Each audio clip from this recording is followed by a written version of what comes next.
सलवात में हजरत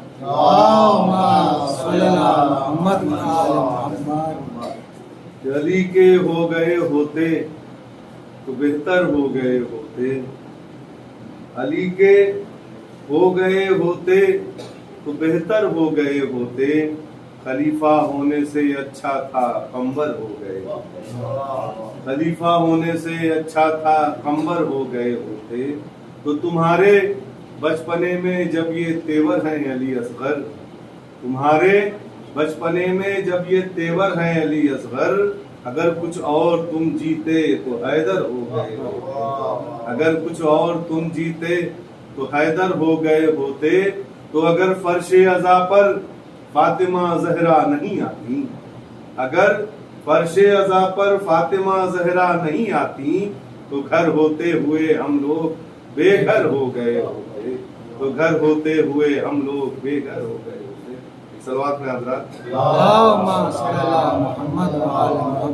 एक मदद होती है शेर के मार का, यूं भी हुआ हो कहीं सर देखा है, मार का यूं भी हुआ हो कहीं सर देखा है, माँ सिवा करबला दिखलाओ अगर देखा है, माँ सिवा करबला दिखलाओ अगर देखा है।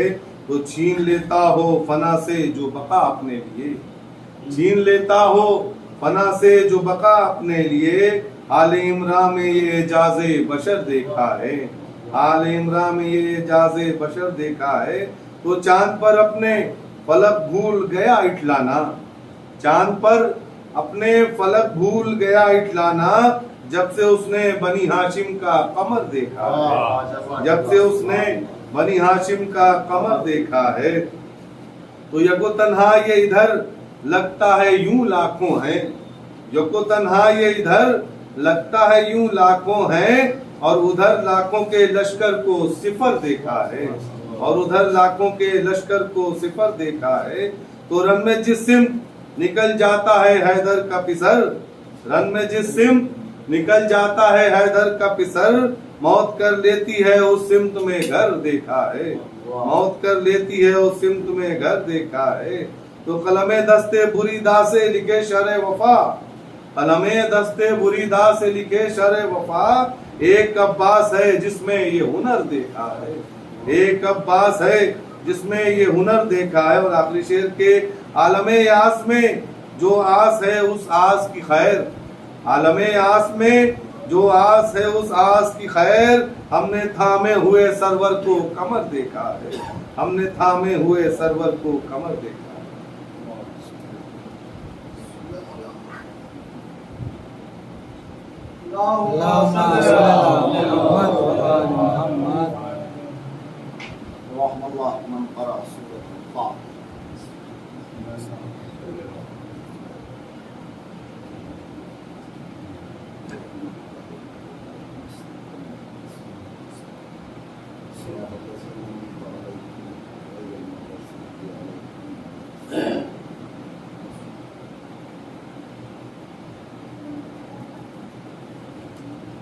لا حول ولا قوة إلا بالله العلي العظيم. أعوذ بالله من الشيطان الرجيم. بسم الله الرحمن الرحيم. الحمد لله رب العالمين بارئ الخلائق أجمعين، والصلاة والسلام والتحية والإكرام الذي سيد أصل ما في الوجود سر الله في كل موجود، نقطة دائرة الوجود صاحب لواء الحمد والمقام المحمود، مولده بمكة وحجرته بطيبة، على بها ذكر الخاشع وموسعة الشافع، أرسله بالدين المشهود والكتاب المسطور والعلم المعصوم، مولانا ومقتدانا وحادينا أبي القاسم محمد وعلى أهل بيته الطيبين الطاهرين المعصومين المظلومين، ولعنة الله على أعدائهم أجمعين من غيرنا هذا إلى قيام الدين. أما بعد، فقد قال حضرت أبا عبد الله بن حسين عليه الصلاة والسلام: الناس عبيد الدنيا والدين لاحق على ألسنتهم، فإذا محس بالبلاء قلت ديانه. صلوات محمد وآله. عزیزان اسلام، میرے محترم معزز اور گراں قدر سامعین ضرور احترام، کائنات کا سب سے عظیم المرتبہ ہادی، جس نے اسلام کو اس انداز میں واپس پلٹا دیا کہ ورنہ اسلام کا شیرازہ بکھرتے ہوئے اتنی دیر نہ لگتی کہ جتنا ہمارا تصور چلا جاتا ہے۔ چونکہ پوری دنیا میں آج یہ بات سچ ہے کہ اسلام ہی وہ مذہب ہے کہ جو قیامت تک رہنے والا مذہب تصور کیا جاتا ہے۔ لیکن عزیزو، اسلام کا کیا ہوتا کہ جو سب سے قدیم مذہب سمجھا جاتا ہے اور قیامت تک رہنے والا مذہب ہے، وہ مذہب 50 سال کے اندر اس مقام پہ پہنچ جاتا کہ جہاں پہ لوگ تاریخ کے اتہاس میں دبا دیا جاتا کہ کوئی دین بھی آیا تھا جسے بنام اسلام یاد کیا گیا تھا۔ یعنی جتنی جلدی جتنی دیر میں آیا تھا یہ دین، اتنی جلدی یہ دین بکھر کے رہ جاتا۔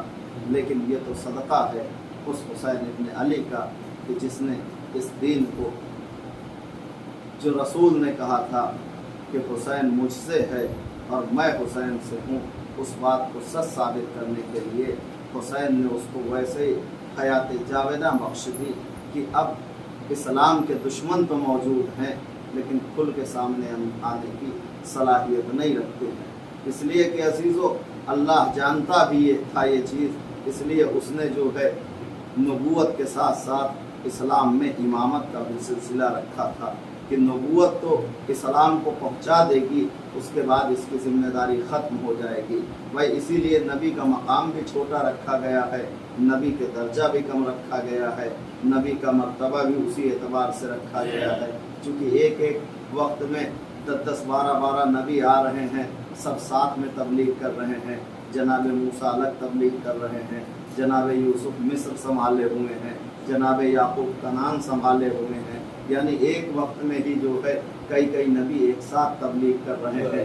کوئی کسی قریے کا نبی ہے، کوئی کسی خطے کا نبی ہے، کوئی کسی علاقے کا نبی ہے۔ یعنی نبوت کا دائرہ بہت چھوٹا ہے کہ ایک ہی وقت میں چھوٹے سے علاقے کا نبی بنا کے بھیج دیا گیا، اور اتنے نبی آئے کہ جن کے بارے میں ہمیں پتہ بھی نہیں ہے۔ بس رسول نے کہا ہے 1,24,000 ہیں تو ہم مان رہے ہیں، ورنہ نہ ہمیں نام پتہ ہے، نہ نسب پتہ ہے، نہ حسب پتہ ہے، یہ بھی نہیں پتہ کہ آئے تھے، کون آیا تھا، کیسے آئے تھے، کچھ بھی نہیں پتہ ہے۔ صرف نبی نے اپنی زبان سے کہا ہے تو اس لیے ہم مان لیتے ہیں۔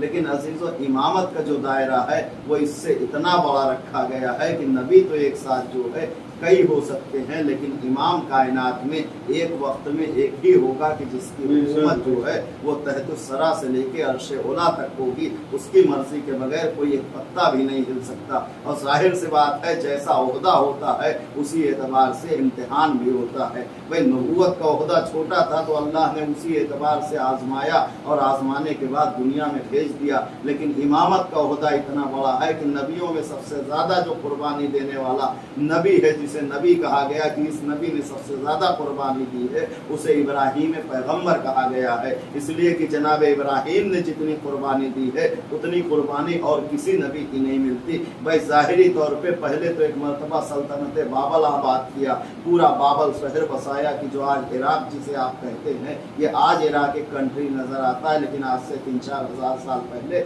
یہ عراق نہیں تھا بلکہ سلطنت بابل کے نام سے ایک بہت بڑی سلطنت قائم تھی کہ جس کا محور جو ہے جناب ابراہیم کو کہا جاتا تھا، اور وہاں پہ نمرود آباد تھا۔ نمرود جسے خدائی کا دعویٰ کیا، یہ سلطنت بابل ہی میں آباد تھا۔ بہرحال یہ میری گفتگو کا عنوان نہیں ہے، لیکن جناب ابراہیم نے ایک بار جو ہے بابل آباد کیا، پھر جب بابل آباد کر دیا وہاں پہ بسا دیا، وہاں نمرود کو ختم کر دیا اور خدائی کا راج کر دیا۔ پھر اللہ نے وہاں سے ان کو اٹھا کے بھیجا، کہا اب یہاں پہ تم نے آباد کر دیا ہے، نمرود مٹ چکا ہے، اب تم جاؤ مکے کی جانب۔ مکے میں آئے تو مکے میں آنے کے بعد جو ہے ایسا بے آب و گیاہ صحرا کی جہاں پہ کوئی وہ نہیں تھا، دور دور دراز تک کہیں پانی کا وجود نہیں تھا۔ بیٹے کو چھوڑ دیا تو ماں تک پریشان تھی، جہاں دکھتا تھا دور سے صحرا چمکتا ہوا سمجھتی تھی پانی ہے تو دوڑتی ہوئی جاتی تھی۔ اللہ نے اسی ادا کو معصوم کی اتنا پسند کیا کہ ارکان حج میں بنا دیا کہ آپ کو صفا و مروہ کے درمیان آج تک مسلمان صحیح کر رہا ہے۔ یعنی نبی نے اتنی कुर्बानियाँ दी, फिर उसके बाद मक्का बड़ी मुश्किल से आबाद किया। अब जो मक्का आबाद किया, बेटा तुमने शऊर को पहुंचा तो अल्लाह ने कहा अब इसको भी ज़बह कर डालो। बेटे को ज़बह करने के लिए आ गए, यानी पूरी घर कुर्बान करने के लिए बचा लिया, वो अलग का मसला था। लेकिन इब्राहिम एक ऐसे नबी है कि जिसने सबसे ज़्यादा कुर्बानी दी है। बाबल आबाद किया, नारे नमरूदी में गए, बेटे को ज़बह किया। ये सब करने के बाद, इतना इम्तिहान देने के बाद अल्लाह ने उहदे से क्या नवाजा, वजअलना लिन्नास इमामा। इब्राहिम जब तुम इतनी कुर्बानी दे चुके, अब हम तुम्हें लोगों का इमाम बनाते हैं, कायनात का इमाम नहीं बनाया। इतना इम्तिहान देने के बाद अगर इमाम बनाया तो सिर्फ इंसानों का इमाम बनाया है। अब आप समझ रहे हैं इमामत कितने ऊंचे ओहदे का नाम है। इसलिए नबूवत का ओहदा कम है, उसका काम लाना है, शरीयत को ला के पहुंचा देना। मेरे हबीब मैंने तुम्हें बशीर बनाया और नज़ीर बनाया है ताकि तुम खुशखबरी दो और डराते रहो। यानी इंसान की ये फितरत है। ये बात कोई जो है शराफत से नहीं मानता है, या तो इसके अंदर डर पैदा किया जाए फिर ये बात मानता है, या इसको कोई लालच दी जाए तब ये बात मानता है। ये कहे कि हम अपनी मर्जी से कोई बात मानते हैं तो फिर झूठे हैं हम, कोई बात सच नहीं हो सकती है। इसलिए अगर हम अपनी मर्जी से मानने वाले होते तो खुदा को कभी कहना ही ना पड़ता कि फला नमाज पढ़ोगे तो इतना सवाब दूंगा, फला रोजे रखोगे तो इतना सवाब दूंगा, नमाज शब पढ़ोगे तो इतना सवाब दूंगा। मालिक जब सर झुकाना है तो सीधे कहते कि हमारे आगे सर झुका। ये लालच क्यों दे रहा है कि ये सवाब ये सवाब? अल्लाह ने कहा मैं तुम्हारी फितरत जानता हूँ, जब तक तुम फायदा नहीं देखते हो कोई काम नहीं करते हो। लिहाजा फायदा पहले बताया है, इबादत का हुक्म बाद में दिया है। एक सलवात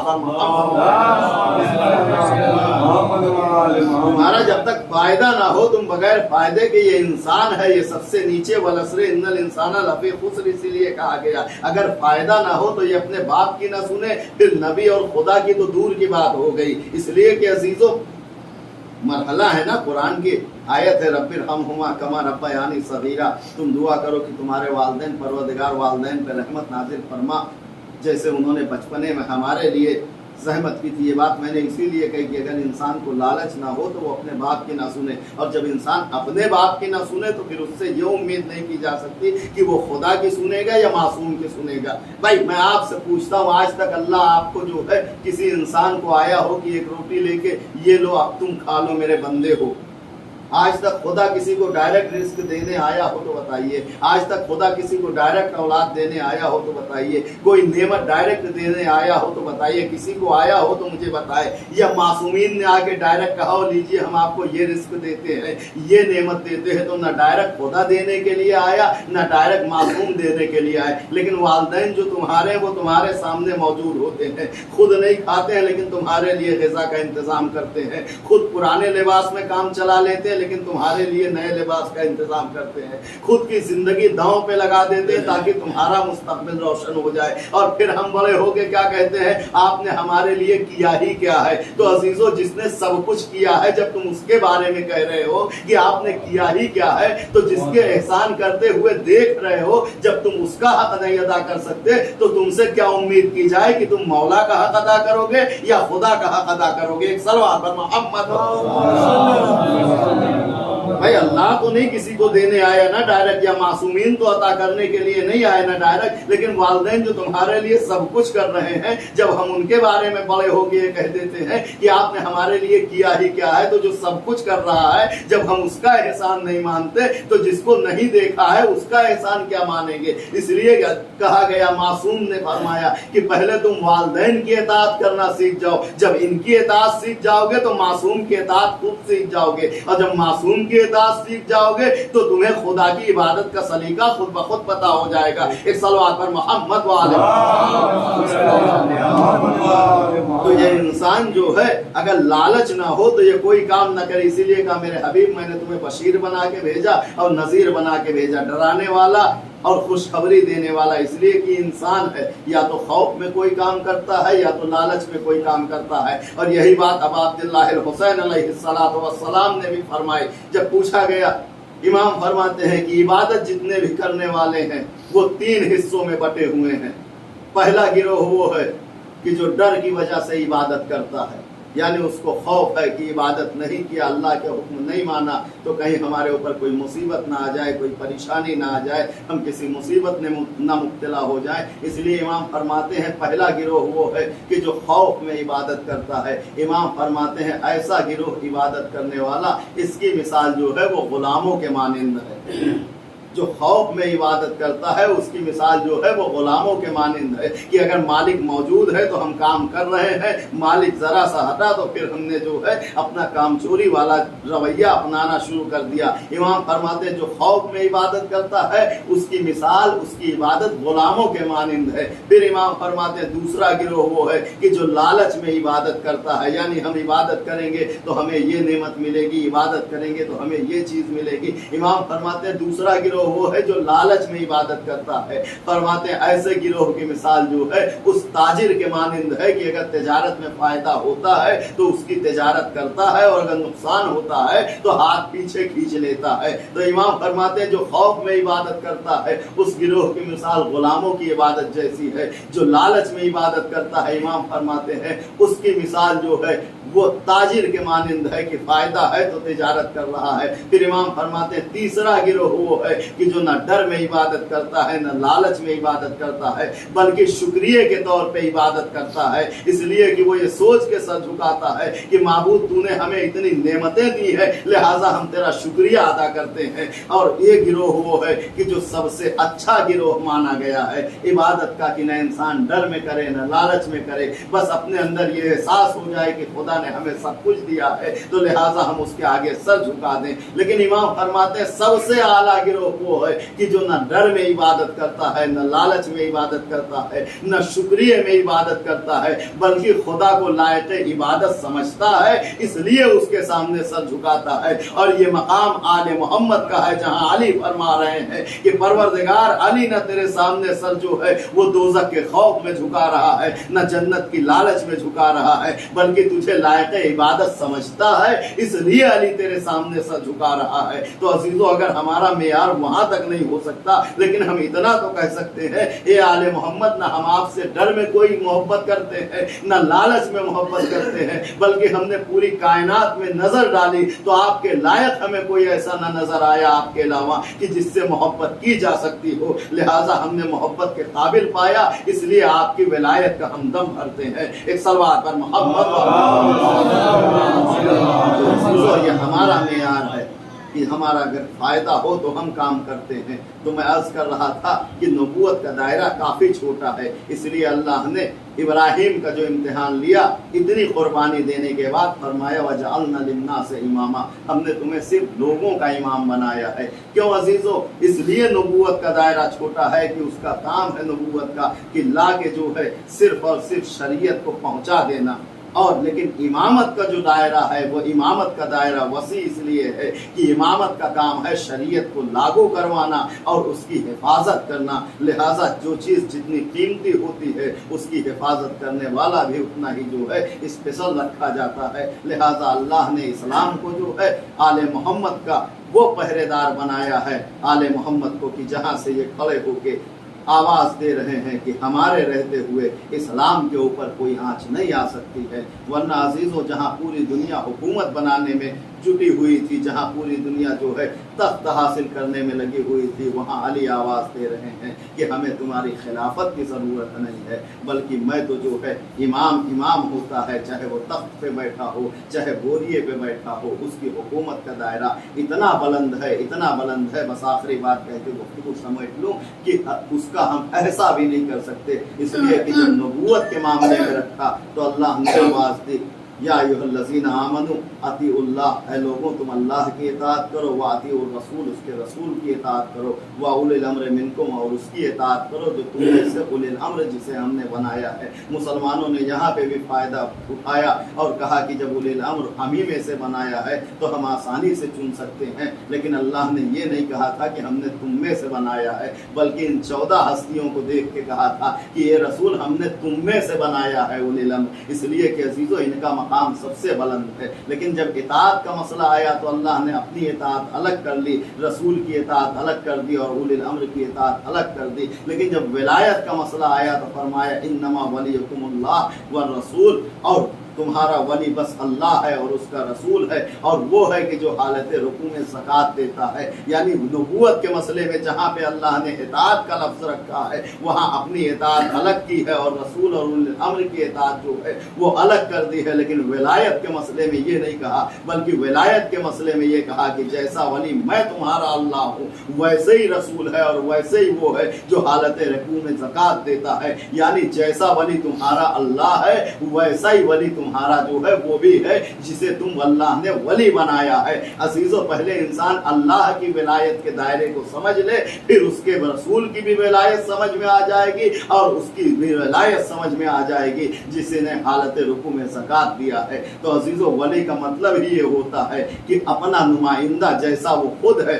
वैसा नुमाइंदा बना के भेजे, वैसा वली बना के भेजे। तो अजीजों, ये हमारा मेयार है। हम जैसे छोटे इंसान अगर कहीं जाना हो और हम ना पहुंच पाए वहां, हम अपनी किसी को नुमाइंदगी के लिए भेजें तो कम से कम इतना देख के भेजेंगे कि जैसे सलाहियत हमारे अंदर है, कम से कम जिसको वहां पे अपनी नुमाइंदगी के लिए भेज रहे हैं कम से कम वैसी सलाहियत तो उसके अंदर मौजूद हो। और अगर उससे भी अनपढ़ भेज दिया तो वहां से फौरन जवाब आ जाएगा कि जब आपको नहीं तमीज थी भेजने की तो हम खुद ही इंतजाम कर लेते, आपने ऐसा क्यों भेज दिया कि जिसको तमीज ही ना हो। तो अजीजों, जब हम जैसा इंसान इस बात का ख्याल रखता है कि अगर अपनी नुमाइंदगी करवाए तो कम से कम ऐसे से करवाए जिसके अंदर कुछ सिफात हमारी पाई जाती हो, तो क्या अल्लाह जिसे वली बना के भेज रहा है उसको इतना भी नहीं पता है? कम से कम वो जब किसी को वली बनाएगा ये तो देखेगा कि अगर मुझ जैसा नहीं हो सकता है तो कम से कम मेरी कुछ सिफात तो मौजूद हो। लिहाजा अल्लाह ने शबे हिजरत अपनी मर्जी दे के जिसका नफ्स खरीदा है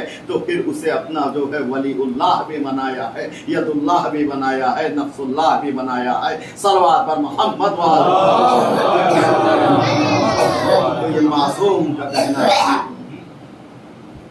ये इंसान नीचे इसलिए आया, ये इस्लाम बर्बादी के तहाने पे इसलिए पहुंचा कि लोगों ने दुनिया को छोड़ के, अल्लाह को छोड़ के दुनिया की बंदगी इख्तियार कर ली है। अन्नास उबीदुद दुनिया, ये इंसान जो है वो दुनिया का बंदा हो चुका है। वह दीन ला यकुन अला अलसिनतिहिम, और दीन जो है इनकी ज़बान पे सिर्फ जो है जायके के तौर पे रखा हुआ है। यानी ये दीन को अपने मतलब के एतबार से इस्तेमाल करते हैं। जब तक इनकी दुनिया सलामत रहे जब तक ये दीनदार बने रहते हैं, लेकिन जैसे इनकी दुनिया खतरे में पड़ती है ये दीन को पसे पुष्ट डाल देते हैं और अपनी दुनिया बचाते हुए नजर आते हैं। और ये भी दीनदार उसी वक्त तक रहते हैं जब तक हम इनको आजमाइश के मरहले में न डालें।